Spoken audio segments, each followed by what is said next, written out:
Hello, everyone. Thank you very much for joining us, and welcome to Firing Range, a podcast to talk about all things Destiny. Oh my God! To Firing Range, a podcast to talk about all things Destiny. Lord, what's happening? My God. To Firing Range. Hold on.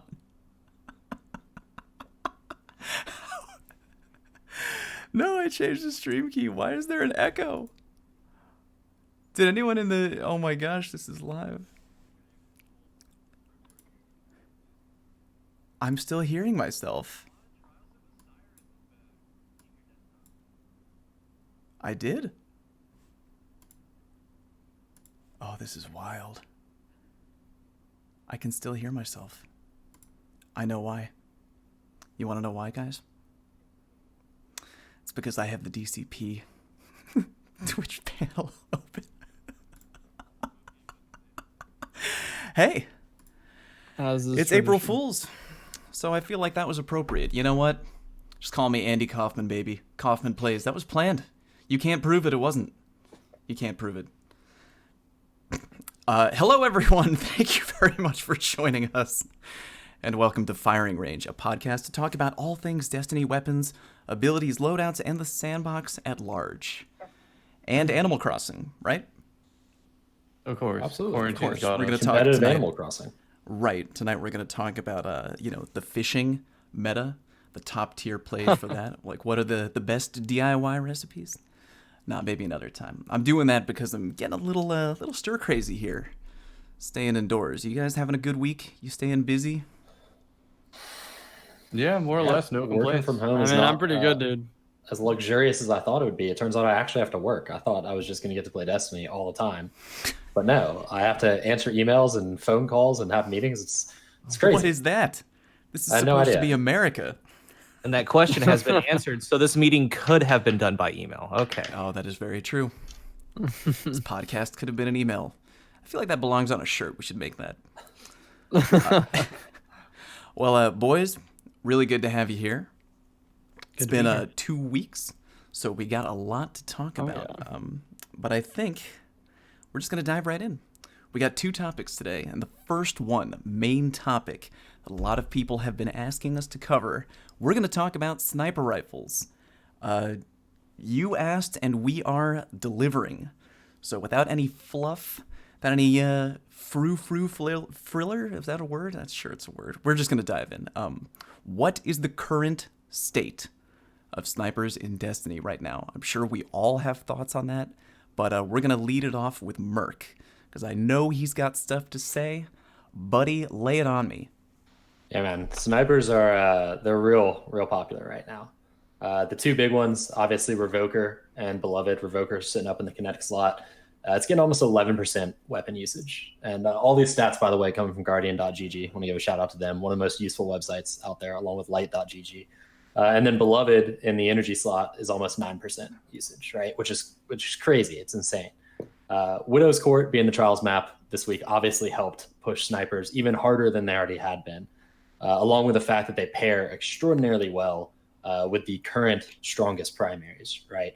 Revoker just goes hand in hand with Hard Light. Beloved goes really great with Suros Regime. They also pair very nicely with Spare Rations, Luna's Howl, Not Forgotten, stuff like that, if you're into it. So right now, they're darn near about all you're going to see on any map that's got any type of long sightlines and stuff like that. And we were talking about this a little bit before, but there's a couple of particular things that are making snipers really strong. For a long period of time in Destiny, we didn't have super low zoom snipers. We only really had the one that was Twilight Oath. Beloved is a 4-time zoom sniper. Roker's a 3.5-time zoom. They're both super low zoom snipers. We've talked about this in the previous podcast, what that does to your aim assist diameter. It basically widens it for you. Obviously, it gives you a better field of view, makes the guns feel super snappy. And then in addition to that, this is something that I'm not sure a lot of people are cognizant of, but all these special weapons kind of got changes when they came into D2, because if you remember back in the day when nobody liked this, they were all in the heavy slot, right? So fusion rifles became hit scan, for example. Sniper rifles were kind of mushy back then. They didn't have fast handling. They were high zoom, unfortunately, but they had killer aim assist because of it, right? So that aim assist is still there, but now they're up in the special slot. So what you end up with is, it didn't matter at first when the guns were 4.5 times zoom, 5 times zoom, because the aim assist cone was constricted. What you're starting to end up with now at the current point in time in the meta is you got 2 low zoom snipers, and they both have crazy aim assist, right? And you're starting to see them dominate. Other stuff gets nerfed and brought down a little bit, and they start to come to the forefront. People start to see how easy they are to use. And then, of course, Revoker's got the icebreaker effect of breaking the ammo economy. So they're all over the place, man. I'm going to ask you a question that I feel is already on the tip of your tongue. Do you feel, with everything that you just said, and boy, that was a mouthful, that they are in desperate need? If you had to rank it for me, scale of 1 to 10, how do you think that snipers need an adjustment? Not necessarily a nerf, an adjustment. What are you thinking right now? I'm thinking that's a 9 out of 10 that they need an adjustment. Really? Yeah. I mean, I know people are going to want to say like, well, shotguns have always been the most prevalent weapon and everything like that. And that's true. Shotguns have been super, super popular, and I don't deny that. But there's a point where snipers start to change the flow of the game, and they start to change the way the game is played when they become too prevalent. And I think people got a sample of this in Widow's Court Trials last week, and it's not fun. The problem with snipers being the peak meta special weapon is that it crushes flow of games, and it basically makes them extraordinarily slow, and just it ruins the pacing, and that's not really fun just across the board. Now, that's an opinion. It's not really fun, but I would think in general a slower paced shooter game like Destiny isn't as enjoyable. So I think yes, it's absolutely true that they need some work done to them. Okay, that's fair. Now I got to jump in real quick because I'm sure that maybe, I don't know, at least 10% of the people listening right now are, what's this guy talking about, man? I love to click on heads. I'm a sniper, bro. I've been sniping since Halo 2. Best Halo game, by the way. He wants to ruin the meta, make it shotgun friendly and all that stuff. Is it perhaps a twofold situation?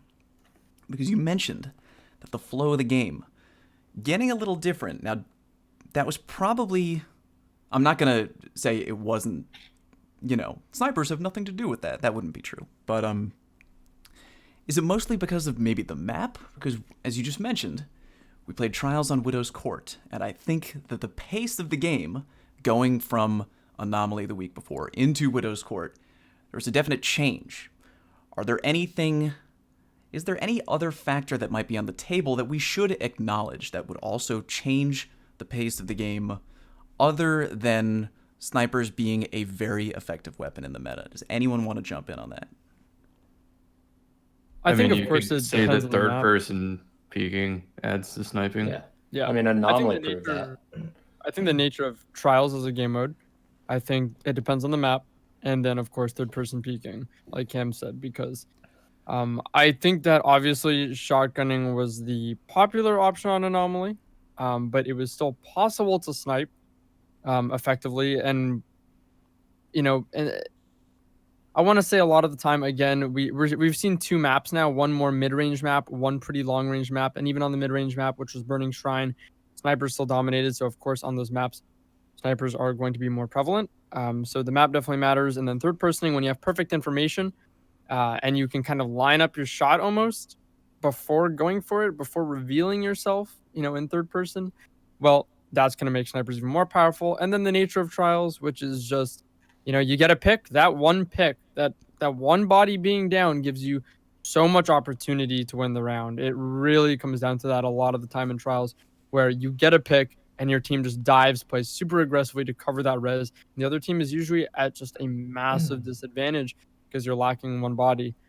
So I think just the nature of Trials, the maps that we've seen could also, and third person, could also be factors that, affect. Let's take a step back real quick. Let's pretend that there's someone listening to this podcast right now who's just really into weapons. Maybe they're not super familiar with the PvP meta. We're talking about going third person. I'm sure like 95% of the people listening know exactly what we're talking about right now. For those extra 5%, Drew, what is the situation going on right now with third person? Well, right now as it stands, you can either use an emote or a sword. If you emote behind a corner, it will take your camera into third person, where you'll obviously be able to see your character doing the emote, but as a result, you'll be able to rotate your camera around and see beyond the first person field of view of your character, so you can effectively be behind cover, do an emote, and then see beyond that cover without having to reveal yourself. And the same works with a sword. You can pull out a sword. With a sword, it's a little bit more advantageous because you're mobile, and you have like a little bit of a semblance of a crosshair to work with. So those are the two main methods of being able to go third person without revealing yourself and using cover in a first person, dominant game. Yeah, and that definitely changes the pace of the game. You guys all had, I'm guessing, similar experience to me on Widow's Court, where it was just like, wow, a lot of these games are really going long. You know what I mean? Like, I had one game of Trials that went almost 30 minutes. It's like, it's really long. But I think between the third-person peeking and the sniping, I think Trials sort of felt like it just felt a certain way this weekend. Are most people... Yeah, go ahead. I was going to say, I think that those lend to each other, though, because no one wants to get picked by a sniper, because right now the facts are it's very difficult to contest a sniper with anything but a sniper. Then there's also the feeling of it kind of being sometimes when you're peeking a 50-50 toss-up, where it's like whoever just happens to flick and hit the shot. And there is talent in that, don't get me wrong, but there's also a lot of factors like, which direction you're peeking in. Cool Guy actually had a video a long time ago about the camera being on one side of the head. So if you're peeking one way, you're going to see the enemy first. And if they're peeking the wrong way, they're going to not be able to see you first. So it's, contesting snipers right now has a lot of weird factors to it. And the fact of the matter is it's hard to contest a sniper, and no one wants to get picked in Trials. Because no one wants to get picked, people are going to third person to get information within safety. Yeah, so as far as peeking, right, third person peeking, it's one of those things. You can do it, I can do it, we can all do it, but should we do it? I mean, we're kind of there. I mean, obviously everyone's going to do it, right? So it's going to be up to Bungie at that point, whether they want to disable those things, or maybe like not go in third person at all in PvP, even on death screens, right? You're just going to be locked in on the players alive. You can't look back at your ghost. But as you were saying about snipers, as far as adjustments go, they have high aim assist, most of them do, but the real issue comes into challenging them with how the flinch mechanic works, right? The flinch mechanic, it doesn't matter if you're moving left and right. So say you're strafing left, they're strafing right, so you're opposite strafes.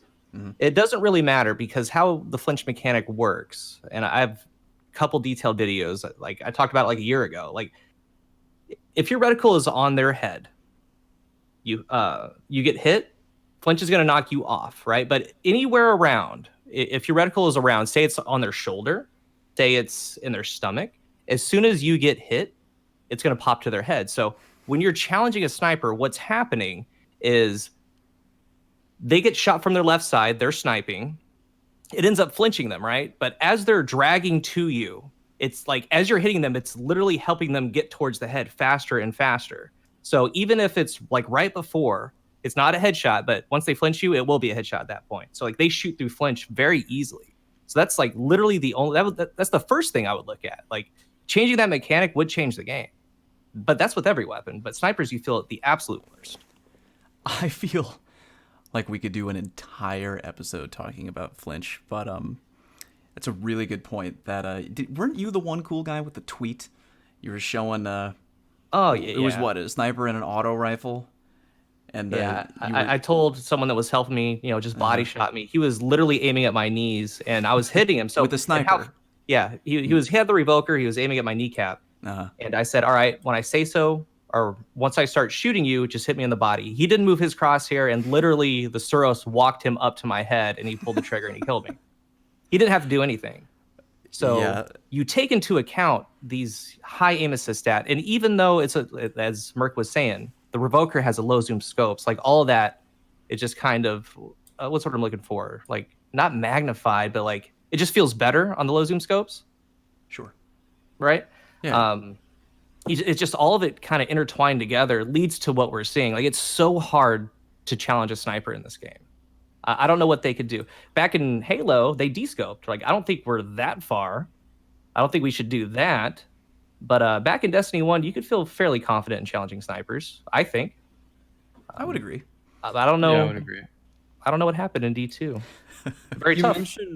You mentioned something about the, like, it feeling better The aim assist feeling better with the low zoom scopes. I feel like we've talked about this a few times, but it's important to talk about maybe why that is, and that kind of leads into some of the lowest zoom scope snipers like Revoker, which is probably a hot topic with snipers. And Merc, if you wanted to, I don't know, kind of quickly explain why is it that low zoom scopes feel easier, more consistent, or just more consistent to hit headshots with? Yeah, I mean, it's a number of things, but basically you're taking the sweet spot of the gun and you're like scooting it forward a little bit, and you're widening the aim assist cone. So zoom is a multiplier that affects range and affects aim assist, it affects accuracy. It's a multiplier as opposed to a linear scale, like what the actual stat is. So what happens is if your aim assist is like 16 pixels in diameter around the barrel of the gun, when you add high zoom to that, it actually narrows that aim assist cone, but it pushes it further out. When you use low zoom on a sniper, it pulls it in, but it doesn't matter on Revoker because Revoker has crazy range. So it pulls the aim assist in, and it also widens it out because you're putting less zoom on it, so the multiplier isn't narrowing it as much. So you end up with Revoker and, Twilight Oath as well, and we talked about this before, and Beloved. They all have really wide aim assist diameters comparatively. And that's on top of all the benefits of having a wider field of view and everything like that.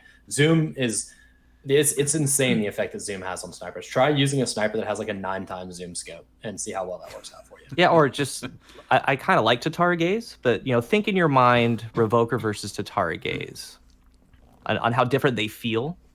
And that goes for everyone listening too.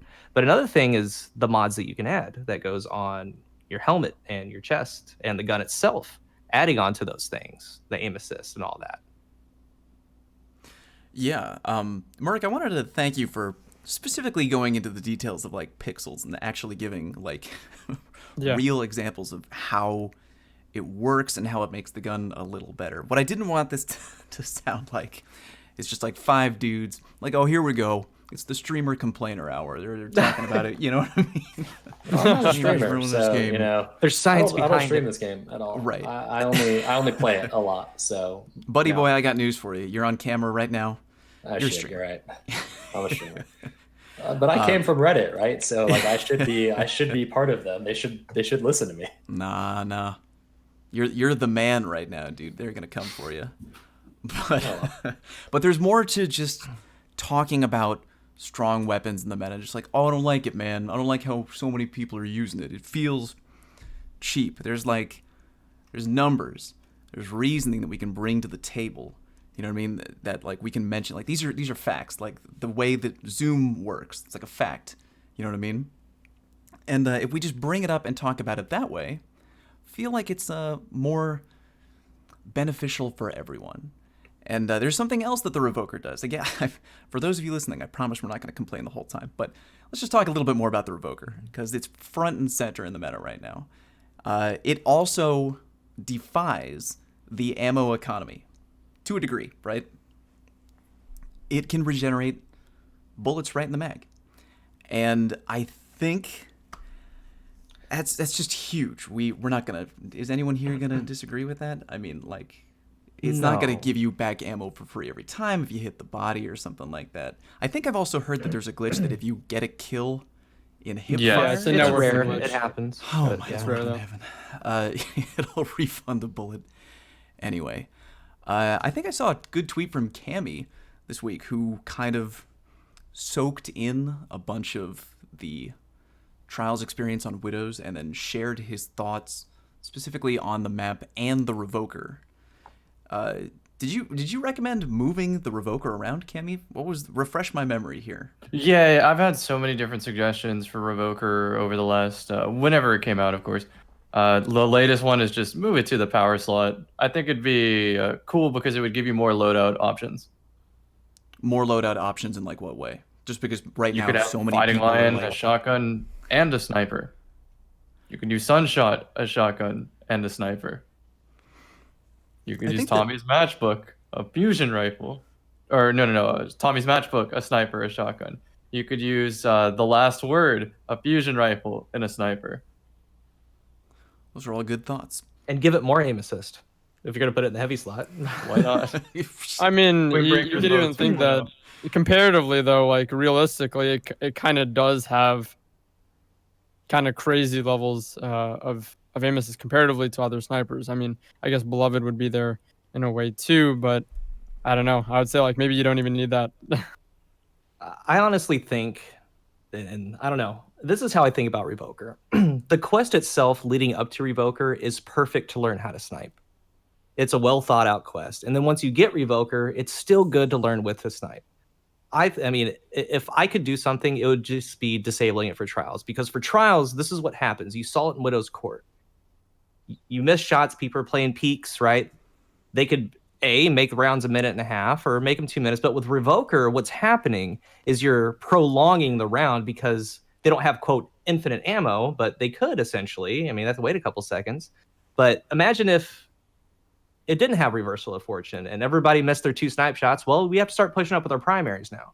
That's never going to happen until, and like my personal view on Revoker is until something is changed, any long range map in trials is going to have Revoker in it.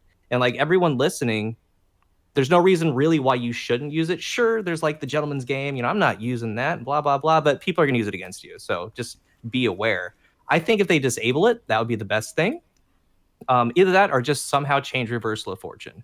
I know that we all want pinnacles. They were fun. They also have their time, right? Revoker's a very good example of why they're leaving them behind. They're phasing them out. And there's Wendigo and all these fun ones. But in the end, it messes things up. And this is a perfect example of it messing something up. At least that's how I feel.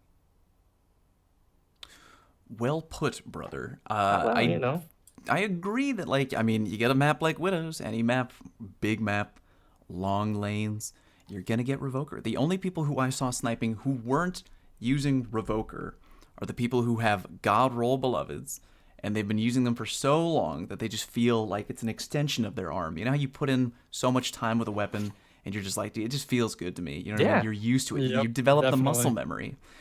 So they had that on, and they wanted to pair it with, whatever. I don't know, last word. Different options with the energy and kinetic that you can't achieve with the Revoker. Those were the only people not using Revoker who were also sniping, if you were to ask me. And that's a great option, though, right? Yeah, And if you guys literally, if that's your jam, do it. Mm-hmm. Well, here's a question for you, which we're going to transition to our next bullet point here on the old agenda.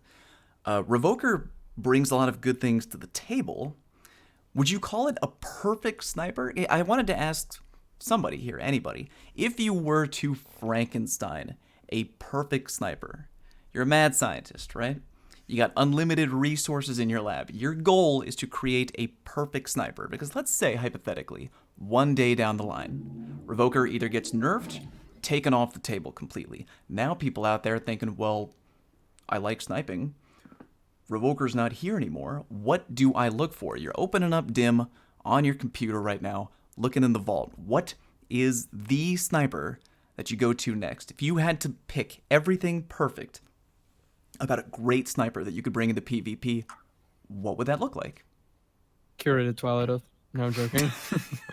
You think this is a game, Drew? A I've 4x told you not to zoom, mention only that one weapon bullet to in the me. mag with final round. Yeah. Say that again, Cooley? You. Good lord. Well, if I had to answer that seriously, I think that yes, Revoker factually and in terms of the utility, it is the best sniper. I don't prefer Revoker personally, but I do think that the combination of low zoom with no drawback, because it has an incredibly high range stat with low zoom, so it takes away all the drawbacks of low zoom, and then just returning bullets, that is just that's almost everything you'd want out of a sniper. For me though, one utility that I've really seen make the difference for me on a sniper, aside from low zoom, especially the lowest zoom, which is Revoker and Twilight Oath, is firmly planted. That is a perk I feel like I just cannot snipe without anymore. You So really? so if I had to choose a sniper, it would be like Twilight Oath level zoom, high range, firmly planted, and snapshot or quick draw. I guess either one of those with I guess supplementary a decent bit of handling if it happened to have handling or snapshot, not quick draw. So I guess again, hypothetical would be high range, firmly planted, quick draw. And funny enough, that is possible to get on our favorite beloved. I have not gotten that role yet, but I'm still farming for it. Regardless, the reason why I want that is on Widow's Court and even just sniping in general. I find that the boost to accuracy, which is one of the main things that firmly planted does, it boosts your accuracy. I feel like that is very noticeable, especially at range. It affects my consistency and just basically how often headshots connect, I feel, versus a body shot, especially at range. I in a past video a long time ago that we discussed about in the first episode of firing range, I talked about that I found that mouse and keyboard seems to have a little bit of inherently higher accuracy, maybe to balance against controllers, of course, reticle friction, and that plays in that plays a big part, especially with sniping at range, making sure that you're going to get consistent headshots. And we've talked about over and over the importance of having a tight accuracy cone on this podcast, even today. But I feel like that benefit has been very, very strong. In addition to that, firmly planted from my tests has counteracts flinch a little bit as well. Maybe not something like no distractions or perks like that, but I do notice that there is a little bit of a reduction in flinch, and just my ability to flick and hit headshots regularly with firmly planted is much, much better than without it, in my experience. So that's my perfect snipe. Drew, would you say that the hit detection just kind of feels almost like opening shot? Yeah, it feels like almost like that. Exactly. Okay. And then you can actually add opening shot on the Eye of Soul this trial. You can do firmly planted and opening shot. Funny enough, my It's first awesome. roll was that. Yep, I was very happy. That's the one roll I wanted on that gun. Firmly planted opening shot, and I did get it first try. I was very happy about it. I like the 40 zoom scopes, right? The 4X. Likewise. For me, I actually like a middle of the pack aim assist stat, and this is going to sound kind of weird. As an example, because I play controller, and maybe some of you out there listening can relate to this. Sometimes there's too much. Like if I run Not Forgotten with enhanced targeting, all this, like it just feels super off. And especially with a sniper, if it's in that middle, I get a lot more play with it, right? There's not as much slowdown. I feel like I can turn and snap a little bit quicker instead of it slowing down where it normally would if I had just super like all these stacked mods on top of it. So I like that. Pair with snapshot and probably opening shot. If not, it would be just a neutral perk. Like I wish they would bring back Battle Runner. Like I would love something like that. What do you think? Here's what I'm thinking.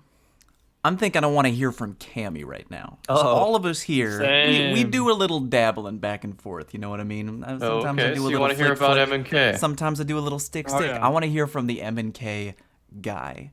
Cammy, So is craft anything a perfect different? Yeah, sniper. tell me. Revoker exceeds what I would consider a perfect sniper. You take Reversible Fortune away, and I'm still using it. Yeah. It's everything. It's low zoom, high range, and high impact. Meaning, if I throw on an Empowering Rift, I can shoot people in the foot, which means no sniper duels for me because I know the map better. Yes, Usually the way it goes. And if somebody wants to counter that, like they're like, oh no, body shotting's cheesy, just use 5 resilience. I have a There's question. right What around you're on saying the is you can't one shot anybody in the toe, no matter what their resilience, right? It has to be below a certain number. Below 5 the resilience below 5. will body shot. And so a lot of people will forego resilience for some reason, but complain about getting body shot when they have the tools to counter it. I run 6. I don't deal with thorns, and I do not deal with body shotting. That's a really big thing. 6 resilience is kind of the magic number. It used to be 5. They changed some things around, but 6 resilience can survive 2 headshots in a body from Thorn. That way you won't burn out. It'll survive those body shots from Revoker. And a couple other things. It makes a couple TTK shift to make your opponent have to land a headshot instead of what would have been a body shot. And So, at least run 6. it makes shotguns, high impact shotguns, take an extra pellet to kill. 6. That's the huge. number. That is huge. Yep. So Edge yeah, out your shotgun Revoker battles. is just a perfect sniper rifle. But if I had to pick a second one, we're going with Beloved. That thing has been In my opinion, the power crept sniper, the experiment Frankenstein that gets released into the menagerie, and yeah, it's everything. It's everything. We used to start off in year one with a single perk on the gun, and then whatever scope you had, and that was, I think you could get quick draw or snapshot. With Beloved, you can get both of those, and why that matters is because the faster you make it down sights to take your shot, the more likely your shot is to land before they can flinch you. And even if they do flinch you, as we talked about earlier, it probably is going to benefit you anyway. But with the M&K speed of acquisition, how you can just flick and snap to a target, being able to do that even faster helps with consistency. So I have a question. That's you kind of dabbled in it. A lot of top players really love quick draw and snapshot together, and of course that's possible on Beloved. Do you think that's valuable? And a lot of them tend to be M&K players, mostly. Of course, that trend has made it out, to many players, and there's value to that perk combination. But what do you think about that? Is that part of a perfect sniper? Is quick draw and snapshot overkill, or is it like the best? I used to think it was overkill, but the more dice roll connection based duels I got in, the more I realized, well, tenths of a second add up here. They really do. I understand. I get Drew's question because, for a lot of people who might hear, oh, dude, Cammy's talking about the quick draw snapshot. I'm going into Menagerie right now, and they're telling all their friends, oh, your Beloved only has quick draw. It's garbage. You pleb. Casual. Put it in the dumpster where it belongs. But because Drew, I think you would probably agree that maybe especially if you went into 6v6 or any other playlist, your gunfights might maybe 9 out of 10 or maybe 8 out of 10. I don't know. The majority of your gunfights aren't gonna matter if you didn't have quick draw snapshot together. The other person would never have even known, or you would have gotten the kill anyway. It wouldn't matter, is what I'm saying. You know what I mean? But then Cammy's saying there's a couple of times those moments where you're just oh, damn it. I was using the chaperone the other week, with the default ornament. Yep. Because it looks cool. And you get that headshot. And they're just so, they have no health left. And I'm just thinking, if I had that ornament on, they would have been dead. There's those moments where in the moment that it would have made a difference. So that's, I think, what Cammy's driving at is it's not the end all be all. Or if you don't have quick draw snapshot, it's not trash. You're not going to throw it in the garbage. But there are those moments where you're oh man, dude, if I had just that smidge more handling, that guy would be in the ground. So firmly planted and moving target are still useful to M&K snipers, but you don't run it that traditional M&K way you see top players do, which is just very loosely flicking at targets and the shot just goes through. Yeah, I was gonna say that I think that the value in quick draw and snapshot, and why for many, and even myself, would regard it as one of the possible combinations for a perfect sniper, is that you're giving yourself the fastest reaction and versatility possible at all moments. You have the best ability to react. You are not being hindered even for a millisecond, like Cam said, by some sort of external factor, which is the handling stat on the gun. You're giving yourself the best ADS speed. It's just the best chance to react as quickly as you possibly can and give yourself, obviously, the most time to do so. So I do think that's part of one of the possible combinations for what would be a perfect sniper. Are there any other combinations that were on this subject do we think are slept on, or maybe not the perfect sniper, but you roll in and you get one, you're oh, that's a good combo right there. Maybe there are people at home sitting on gold in the vault. They might not even know about it. You know what I mean? Are there any other combinations you can think of right now off the top of your head? Anybody about what would I've be been farming for firmly planted quick draw, and the reason for that is to put a hipfire grip as the mod and use it as a shotgun, because snipers are better shotguns. Not even joking. What you can do is you can use Antaeus words, chain sliding, shoulder charging around, and use that as your movement on M&K. So if you have firmly planted and quick draw, that obviously helps with the handling. It helps whenever you're crouched or sliding. give you that extra accuracy. So stack that with hip fire grip, and you slide around a corner, hip fire, acquire your target, take your shot, and then shoulder charge back into cover. It's a fringe playstyle, but it beats snipers. It's one of the few true counters. So, and for those listening, what Firmly Planted is doing is it's really taking away the deviation angle of like the bullet, right? So Firmly Planted almost goes straight. It essentially does go straight. Cool like guy. I would say. Deviation Exactly angle. what it is. Real quick. 30 seconds for the people who missed episode 1. What are you talking? What's deviation? If it's okay, I would honestly like to pass it to Merc. Like I could explain it, but he's Merc? Are you there, Merc? Yeah. For the people at home, let's give Cool Guy more context before he takes the keys to the car and drives off. Talk to people. Deviation, what are we talking about here?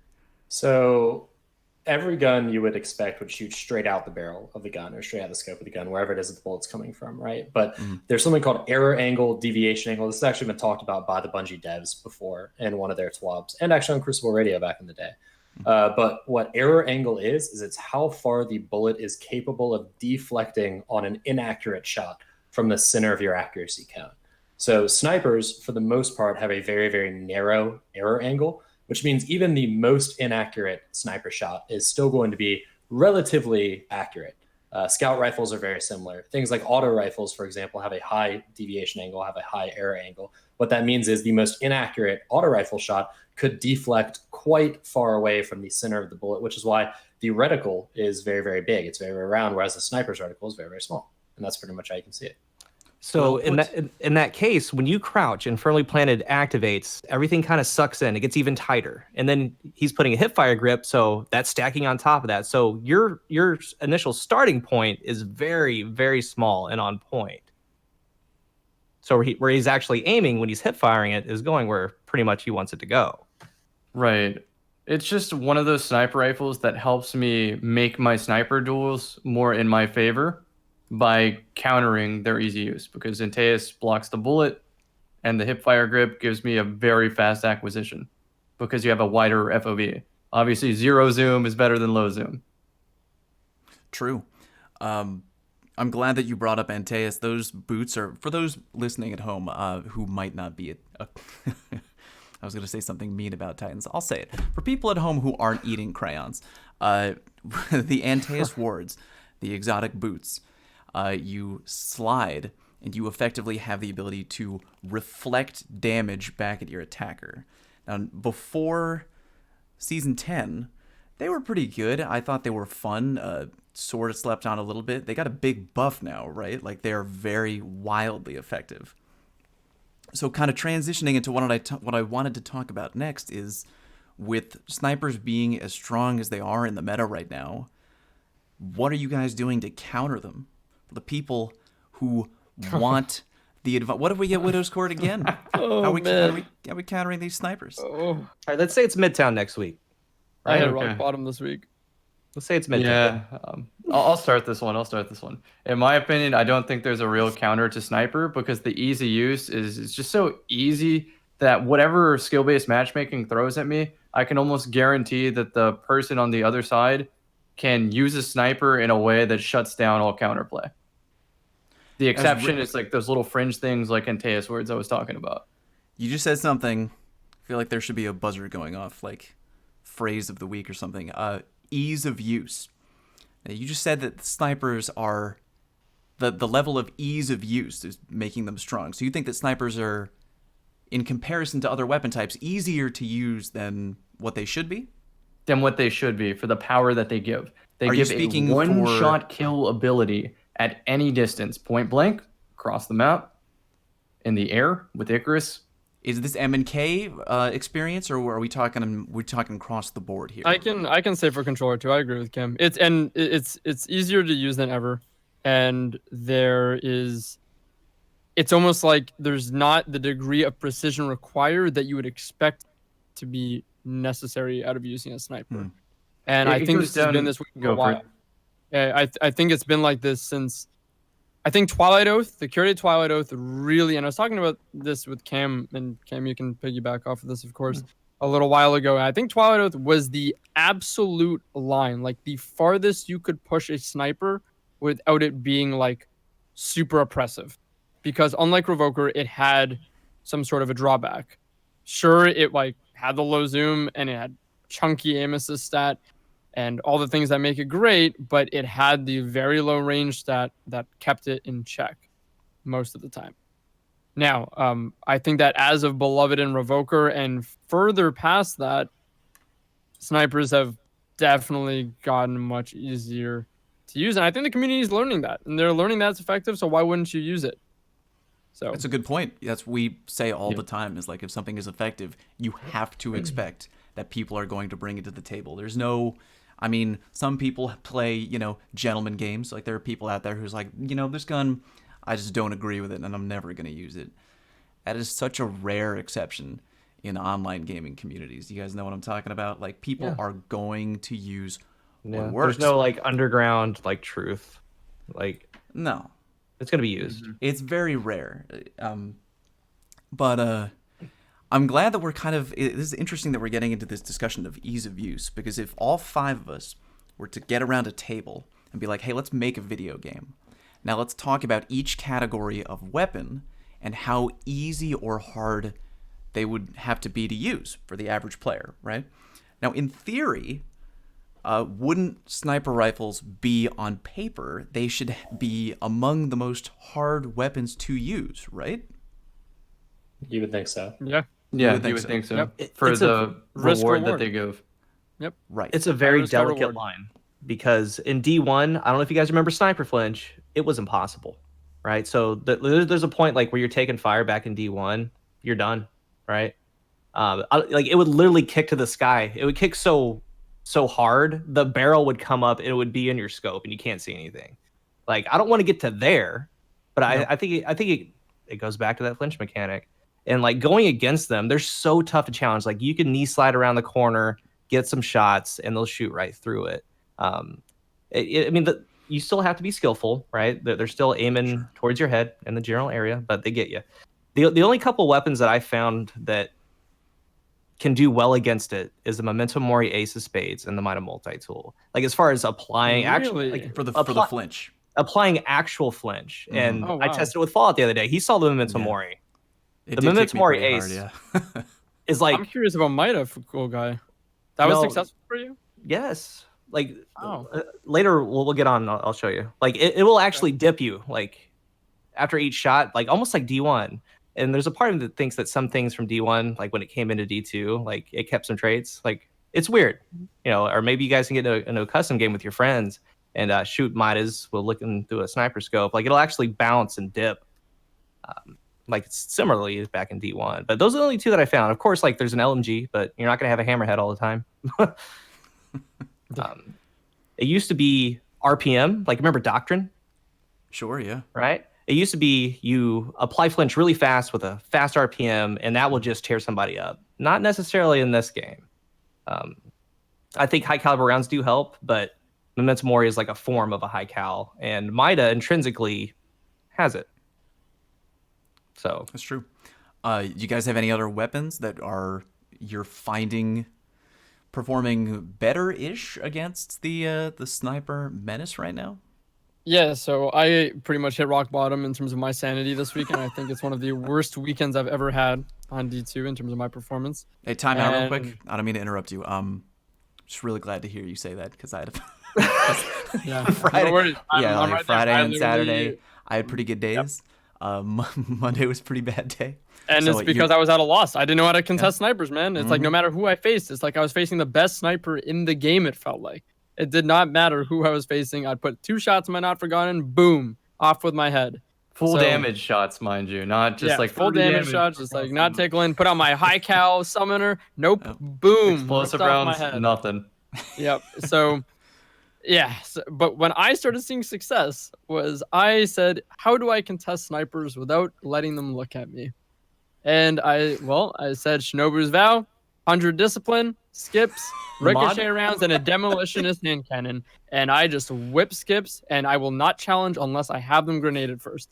because that forces movement. They can't sit in their scope. They're going to get flinched additionally, and then I aggress them. And Bravo. that is finally, I like that. finally how I overcome that. And it sounds cheesy. You can say cheesy all you want, but I believe, again, it's all about deck building in this game. There's a bunch of different resources in the sandbox to create your deck, if you will, or your loadout. And that is what I found to counteract the sniper meta. And Cam was using the empowering ability of the, what is that, Heart of Inmost Light? And then it empowers the grenades, and you can one-shot sticky, a la year 3D1, yikes. That was only really effective, though, against like third-person peeking teams, because it unlocked sword hilt for me, which means now I can walk around while seeing third person and have a one-hit ability from third person. Oh, dude, people want to hear about that. Well, let Drew finish up. I want to hear about that build, Cammy. Yeah, so anyways, the skip grenades for me was it, and just going all in on having grenades to force movement, because they can't really snipe if you're going to force them to move or incur a high penalty of damage. And then otherwise, I also put on the Izanagi's Burden, because I said, all right, if we want to play Peak Wars, I'm going to stack 4 shots and just have a better chance of killing you than you have killing me. Yeah. Drew, with that Skipnade build, I was also finding great success with getting people to stop camping behind the top wall. Have you looked into that artifact mod, Lightning Strikes Twice? Yep, I use that as well. Sometimes 3 times. Yeah. Yeah, I use that as well. Yeah, unfortunately, like it took me a while to like really get into that loadout and like start developing some good nade spots. And I even when I was using that loadout, I was not playing well the majority of the weekend. But the last day, the Monday night that I decided to play, and I really slowed myself down and was disciplined to like, I'm gonna throw a nade, get damage, and then push with my team. Just really be disciplined. It worked really well. The rest of the weekend, I was kind of playing really badly and impatiently. But when I really, was disciplined with that loadout, no pun intended. Oh, wow. Ow. We need like one good dad joke per episode. So thank you, Drew, for filling the quota. No problem. Man, I really wanted to get into another topic of building decks, but like you mentioned, or building the deck of PvP. We might have to save that for another time. I mean, like we're touching on it right now, but we got some good momentum. Cammy, I want to hear about this this build you got going on to counter the 3 peeking. Okay, so let's first get off that the one-hit stickies were not the most effective way to play this map. I think the most effective way was Top Tree Dawnblade, because when combined with something like Drew Skips, that means we have one person pushing at ground level and another person pushing, keyword, accurately at sky level. And that's what made a big difference, because it's not like the God mode sniper that exists in every match of Trials can kill a person both on the floor and the sky simultaneously. So with the skip grenade hitting, with explosive flinch from a kindled orchid of mine in the air or a sniper rifle in the air of mine, it led to very consistent engagements. And what that came down to was unfortunately just learning the map and learning these angles to take. And that took a very long time this weekend. Did you guys know you could stick teammates with a trip mine? Yeah. Okay. Funny, So we just talked about we just talked about a hunter and a warlock working together. Let's talk about a titan and a hunter working together. Okay. You unicorn your titan, buddy. Explain to the people at home. So you throw your trip mine and you stick him right in the face. He's going to be on middle. Teammate. He's going to be on middle tree with dune marchers. He's going to get up in the air and shoot right down on an enemy. Your trip mine's going to go off. Dune marchers is going to go off. And it should just one. We've done it. It'll one hit kill the guy. But if there's anybody around, Dune marchers kind of cleans them up. So you can work with some of these subclasses together. Put a Telesto on him at that point. Or a Telesto. Yep. Oh my god. Well, This why not is both? exactly why Just we spray him have down with this Telesto, group throw a of trip guys mine, throw a right knife here. on him, go. Yeah, exactly. I swear to God, if anyone tweets at me, if you're hearing this right now, please get clips of you unicorning your teammates and getting them to get a Titan Dive bomb. what's the death from above kill. Ballistic Please- slam, yeah. Please tweet them at me at Fallout Plays. I would love to see them. I will share them as much as I can this week. So you asked about the stickies. I'm getting Yeah, back on please that. I just tell wanted me. to Yeah, preface sure. that it's not as strong as you think, because these nades have travel distance. And at Widow's Court, everyone's across the map. So you pretty much have to predict the toss. And sometimes they'll see the nade coming and they'll just barricade or move to cover. So just nature of the map. But it did punish third-person peeking because usually they're stationary when they third-person peek. And True. if I'm running around with the sword hilt, also using the barricade for additional cover and third-person peeking, keep in mind that this distance between us ended up working a little bit as a benefit because I could arc my grenade over my own barricade. And since they're in a sniper scope, they have that FOV that they don't really see the nade coming for them. And by the time they realize, it's too late. But if they're not in the scope, it's virtually useless. You just reminded me of something that I used to watch you do all the time, which for like a really good period of time I kind of nicknamed the Cammy, where I would watch you throw a trip mine intentionally over a Titan barricade and then pop it right in the air at the key moment for like just beautifully humiliating damage on whoever was, hiding behind an object or a wall or something like that. Did you do any of that this weekend on Widow's Court? I used Telesto and a scout on my hunter, and I tried to get those angles set up, but just nobody set up the situation. Gotcha. It is a fringe thing to do, but it's very effective. It goes with the evolution of the trip mine. At first, you stuck people in D1 for the kill, then you spiked it at the floor and shot it off the floor. Then Destiny 2 introduced barricades, and you needed an answer to that, so shooting them out of the air was an answer. Nobody set me up for that. Too many people were sniping. Were you using the Telesto to complement the scout to counter Yes. snipers in a Telesto doesn't have damage drop-off on the bolts, so it is extremely effective on Widow's Court. Not to mention, in the nature of trials, you can put Telesto on the floor of a res or something like that, or a tight doorway, and they always have to shoot it off the floor before they go for the res, otherwise they take damage.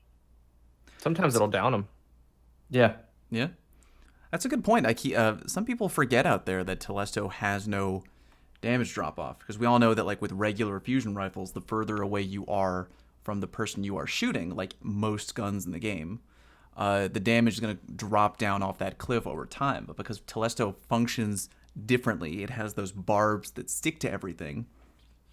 Bungie would have a really hard time probably programming the game to be like, oh, you're 50 meters away from your barb, it's going to do this damage. They're not going to program the game that way. So the barbs are just going to do a set amount of damage, And so you're tagging people and tagging walls and tagging things from X distance away. So you actually found pretty good success with the Telesto? Yeah, I would say pretty good success, but it ultimately came down to, if I want the win, I throw on a snipe.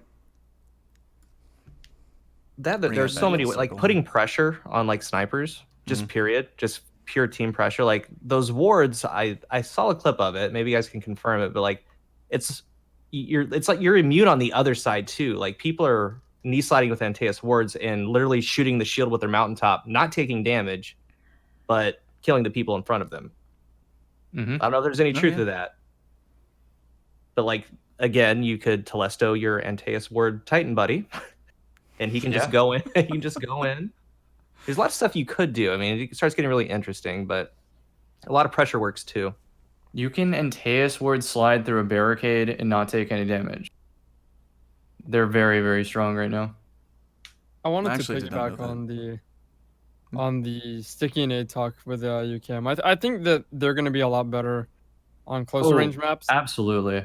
And I think that it's a lot more fair considering you have to give up a barricade. Like you are effectively using a resource like your barricade up to give you a limited time to go for something like that. So I think it's like actually like pretty cheeky, and I think it will be better on close range maps. But yeah, I think ultimately what I landed on was like would have been the best combination of two classes was really like the Arc Strider script grenades and the, like you mentioned, Sky Warlock. I think for Widow's Courts, as having like a Sky Warlock is just, it's essential. I can't go back. It is essential. If you're playing to win, you need a Sky Warlock. Yeah, you are far less competitive without a Sky Warlock, because you're now able to take some absurd angles that people are, you're already forced to keep track of so many angles and peaks on that map. Now you have a completely other dimension that you have to really watch out for. And when you have skip grenades coming after you and forcing you to move, and then someone on the flank or on a flank angle from a distance already preparing to take those shots when they force people to move, and collapse from an absurd, just different angle that they're not expecting. It's incredible. Like, again, me and Riot on the last day, like I said, when I was a lot more disciplined without loadout, again, no pun intended, but when I was a lot better disciplined and calm without loadout, when I don't think we dropped a game like all day. It was just literally him sky sniping and me out force movement. He gets a pick or damage. We collapse. It was incredible. I'll add that the sky sniping takes away from the Titan barricade, because they'll throw it up at a distance, right? Like you snipe their teammate, they think, oh, let me throw up the barricade and start rezzing them in safety. It's not so safe for 2 reasons on Sky Warlock. Number one, you're floating above to hit it. And then also the Celestial Fire melee will send a lot of that damage splash through the barricade. How many times in the very beginning of a round on Widows with the Sky Warlock were you able to get easy picks because they're already like above stairs hard scoping? Like they didn't even know you were there. Did that Almost happen a every lot? match. Yeah, I mean, well, then you have to make them start thinking about it, and that's good. You're really Right. jogging That's the their thing, brain. That's the thing with the skips, though, is that like a lot of the time there was always an angle. I found little bounce spots that would that would get the skips to the starting picks, so that what we would do, like Riot wouldn't even go for the pick after like getting one off the starter or something. Yeah. He would just go for a complete flank. I would skip them to get them off the spot, get them into a place where they're exposed to his flank, and then he'd get a pick. And usually just a body shot needed, like not even a headshot needed because they're Sure. weak. And then we just push, we just aggress from that. So I was getting a lot of like wild Hanzo Overwatch geometry angles because like you know what I'm talking about, Drew. Like Yeah. you throw the Yeah. nade at like 50 feet up at a building because you know the exact window that you're aiming at, and you bounce that skip nade off, and it perfectly goes around the corner. And our team is just like hard scoping at like church archway. You know what I mean? You're gonna force them to move around a little bit, and just think about how many people, like all of us here, we all played D1. We played Widow's Court. And because we played Widow's Court, we have those angles in our DNA. You know what I mean? For like the longest time. So we're like, oh, well, this is an angle that I remember. So like you instinctively want to push those angles. But the beauty of the Sky Warlock is that now we have to be like, oh my God, I have to consider all this other stuff. I saw so many clips on Twitch, on Twitter, everywhere of people raining down pain, pure pain on these other teams because like you just don't think to look up because we've never had to do it before on Widow's Court. This is the first time ever on Widow's Court we're like, oh God, it's like riots up there. You know what I mean? Like, yeah. damn. I got one more for you, one more build. Oh, and do this tell. is Hunter, since we left out another of the Hunter. Stompies were surprisingly good on this map. I know they're the main pick of everybody, but you can actually get some speed angles, meaning the higher you jump from, if you land on a slope, it sort of leeches off that velocity, and you can send that momentum forward plus what you had before. Mm. And so, for example, if you jump off the ticket booth, the candy stand, whatever you say, and land on the stairwell that people usually associate with the top plaza, you can launch yourself into the church, and it's very, very funny. I think that was in Halo. I think they called it like bunny hopping. Wasn't that what it is? Like, you know what I'm talking It is about? technically bunny hopping. Going back in time here. Remember like Lockout? How that big ramp going down to like the blue elbow, you jump down, you like crouch and you bounce off and like you fly down. Yep. I'm telling You you, guys it's almost like yeah, super bouncing if you get it Called right. it lockout. It is We nuts. called it lockout, not blackout. Love you, man. Bro. You know what it is. We're keeping it real out here. We have done a really good job accidentally answering a lot of community questions that we got asked this week. I'm just going to go through the list because, I mean, here's the ones that we already got asked. We got, here's one from Zy Guardian. Can you explain how unflinching actually works or doesn't? What is going on with that? Cool guy just kind of took the ball and ran on that one. That was beautiful. Yep. We also have, here's one from Chris Kelly. Can you get Merc and Drew to go more in depth with how accuracy cones and range play into zooms on snipers? I think we kind of got that one. I didn't we even definitely need did. to prompt that question. Yeah, we're out here reading minds, boys. But here's a couple questions that I wanted to. They're all grouped under one umbrella. So here's the questions are from HR Lewis, Radian Austeros, and Crazy Wolf. And they're all, I'm not going to read each one because they're all the same question. Is there some kind of beginner's recommendation for being good with a sniper rifle. How are you going to improve? What methods are you using to get better with a sniper?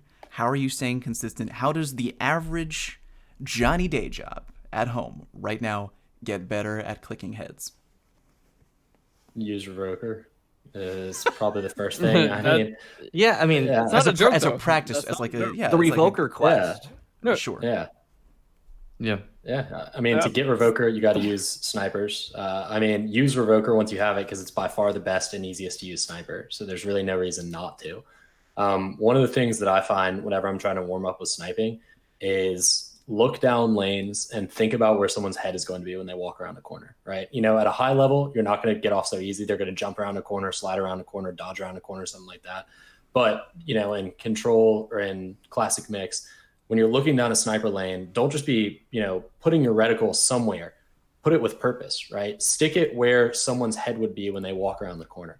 If you can get that part of sniping down, that's one step on the way to getting the kind of like premonition that snipers have, right? Snipers are all about playing lanes. They're all about playing angles. They're all about being the person who's looking at a corner when someone walks around it, right? That's where snipers are their most powerful, when someone walks into your scope. So if you can minimize the amount of time that you have to spend aiming when someone walks out from behind a corner, then you minimize the amount of time that they have to acquire you, that they have to shoot you, right? When you're looking at a corner, you know where someone's going to come around it. When someone comes around a corner, they have to look for you. They don't know exactly where you are. They can guess. And to me, that's one of the biggest parts of being, you know, a sniper, especially in the current meta where it's mostly passive sniping. I think that if I had to give some little point form tips, at least from the control perspective, never not be putting input on your left stick. Never not be doing that. Even if you're just holding down or holding left. I like to hold down for whatever reason. I feel like I hit my shots all the time when I do that.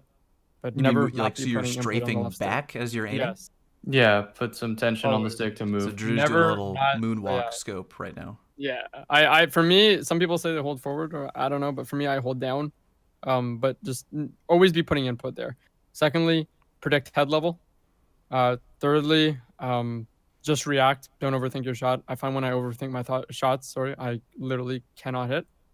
So try and just predict head level, flick when you see them, or just react.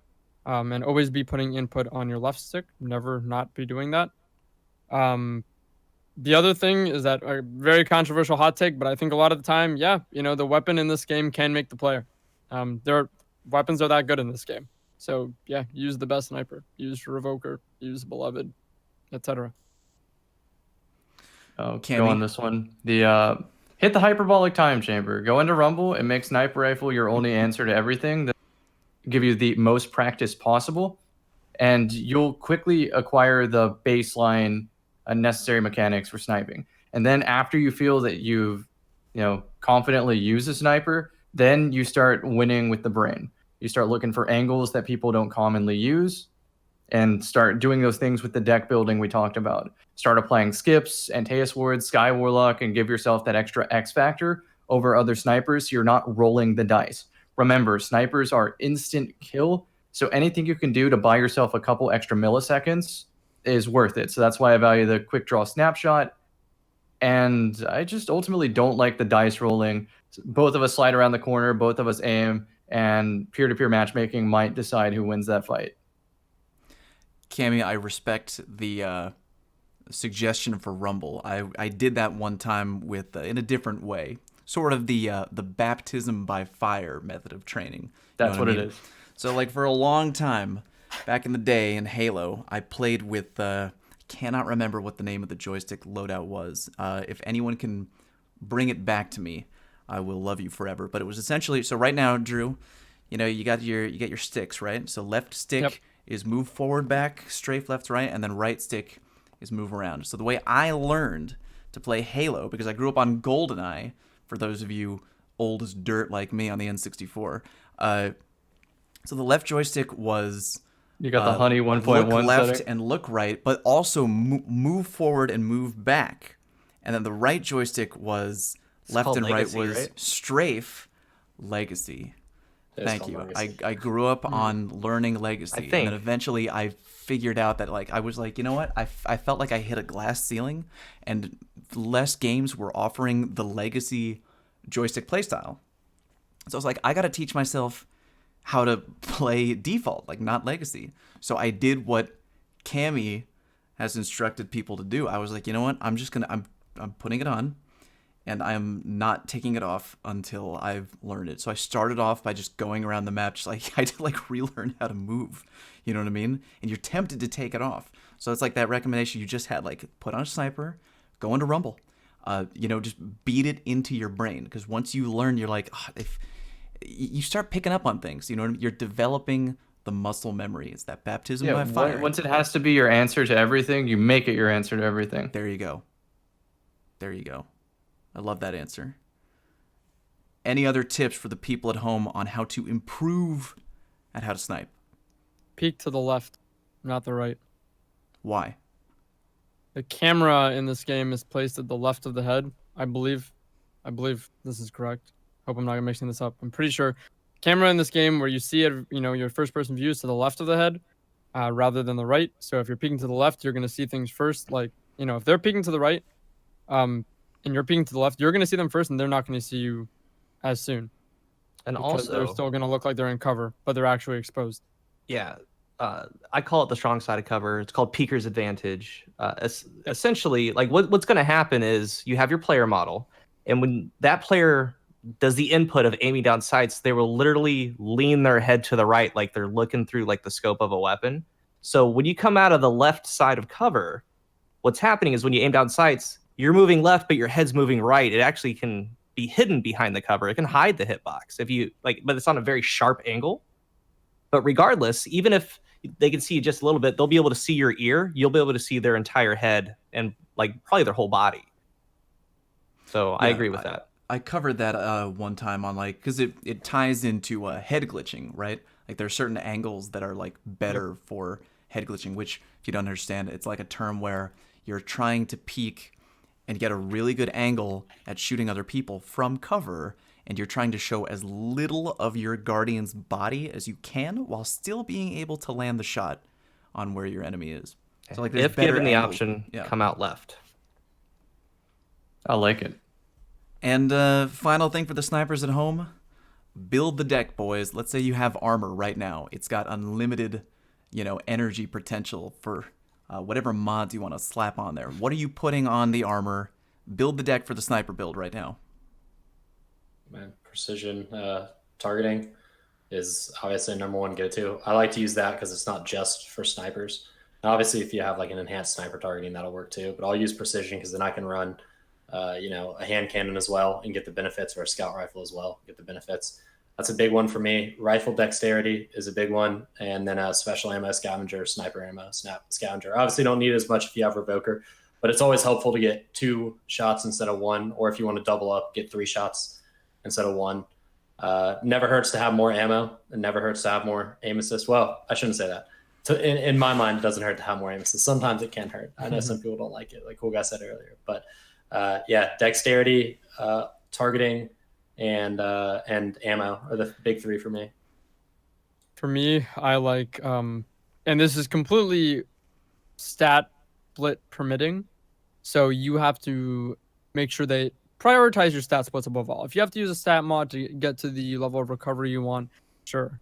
I've been able and lucky enough to collect some armor that gives me the stat splits I want, usually without having to necessarily use mods for them, like even high recovery. So I like to actually go double targeting when I can, double unflinch. I usually prioritize double unflinching more than I do double targeting. So like my current build, since I've never gotten quick draw firmly planted, doesn't actually use snapshot or quick draw. I've just conditioned myself to sniping without it. Kind of like a weird challenge for myself. So I definitely need enhanced sniper targeting for the ADS speed, and of course the aim assist helps. At least that. And then on my chest piece, I like going enhanced sniper unflinching and another sniper unflinching. I just like to stack all of those up if possible. Just load me up with all the aim assists and all the unflinching I can get. For me, and remember, if you get a good sniper rifle that doesn't have snapshot or quick draw, those are your best handling perks. There is the helmet. for targeting. When you get, like, there's enhanced targeting, it gives you better aim down sight speed, accuracy, and target acquisition. Helps out tremendously. So it's going to help you. It's not going to be up to quick draw, definitely not snapshot, but it is going to be faster. For me, it's unflinching. Number one thing when I snipe is unflinching, double unflinching if I can. After that, it goes to targeting. I go targeting and maybe even forego the flinching, because if I'm getting flinched, I already lost. While you're sniping, are you sure? Well, I'm sniping, yeah. Oh, okay. I mean, way to be disciplined. I mean, it comes down to I'm not going to get flinched. I'm going to get domed. It's just over. They're that good. I like the intensity of the I would say when I'm answer. sniping, I want unflinching on my sniper. You don't want unflinching? One more time? You don't want unflinching on your when you're sniping? It's not that I don't want it. I'll take it. It's usually there. I go enhanced and flinching if I can. But I was going to bring this one up. It's what I value more right now is mobility. And I can get that from the Powerful Friends mod. And what mobility allows for me is the faster strafe speed, which means out of cover, I can pop out that much faster while ADS. I like it. And so on certain maps, like let's say Burnout, for example, I know that if I put my back to the wall of the bridge and aim at like this little piece of texture on the side of the wall, I can strafe outward and have a perfect headshot angle ready for somebody. And the best part about Revoker, or I should say worst part actually, is that I could just take the shot without even seeing the person. So on their screen, they just die and they don't even see me. It's actually pretty wild. That does sound kind of wild. You peek from the left too, which is the crazy part on that opening from the bridge. They straight up do not see you if you take that shot. Coming up with t-shirt ideas secretly in my head right now. Peek from the To the left. left. Yeah. Wow, I think that was really excellent advice from everyone on how to snipe. So, folks, you heard it here first. Well, maybe not first, but you heard it here. And that's what matters. We've hopefully given you some extra insight on snipers if Widows comes back, if another long-range map comes back. Hoping that you feel a little bit more prepared, a little more confident in your arsenal of tricks that you can bring to the game. I think that's a pretty good place to wrap it up, fellas. What about you? Yeah, I'd say so. Yeah, I had a I good think time. that was a pretty good Good chat, discussion. guys. You damn Good right. job. I appreciate all of you and your inputs. Let's do a quick round the table real fast and tell everybody where you can be found. Starting with Drew. Drew, where can the people find you? So you can find me on my YouTube in terms of like the videos I upload, youtube.com/Drewsky's channel. And then on Twitch, I live stream more so just kind of lax gameplay and trials, etc. That's twitch.tv/Drewskys. And I'm, I think, more active than I should be on Twitter at twitter.com/Drewsky's channel or at Drewsky's channel, whichever works. Or, yeah, that's Yeah, correct. we need help. Merc, where can the people find you? You can find me on Twitter as well, Mercules904. On Xbox, Mercules904. On Reddit, Mercules904. So the majority of my stuff is. And then also, wherever podcasts are sold, wherever podcasts are listened to, at the Destiny Massive Breakdown podcast, we record Thursday night. We do a little bit of what we do here, a lot of sandbox discussion, a lot of weapon breakdown, stuff like that. A lot less filtered, and I believe I said that before. A lot more cursing, a lot more salt, but it's all a good time. So that's the place you can find me. And also on the golf course. Cammy, Yes. where can the people find you? youtube.com/CammyCakes Gaming, twitch.tv/CammyCakes, and lately in Ship 1 of Phantasy Star Online 2. That's what I do in the week now that I hit the power cap in Destiny. Let's go. Cool guy, talk to me. youtube.com/coolguytips. Twitch is going to be I_am_coolguy, and Twitter is IamCoolGuyYT. That's the @. And also, if you guys want to check it out, pretty special thing to me. I got selected for the Bungie Community Focus last week, so it's on Bungie's website. You guys can read all about that. It means a lot to me. A lot of people that support me and watch my stuff, and doing things like this podcast, man, it's great. So You earned it, bro. I was that's where you really can glad find that you me, got yeah. that, man. Yeah. And for me, my name is Fallout. You can find me on YouTube at youtube.com/FalloutPlays. On Twitter @FalloutPlays, and on Twitch at twitch.tv/FalloutPlays. So from all of us, thank you very much for joining us this week. Hope to see you next time. Stay safe out there, and good night. Take Peace. care, everyone.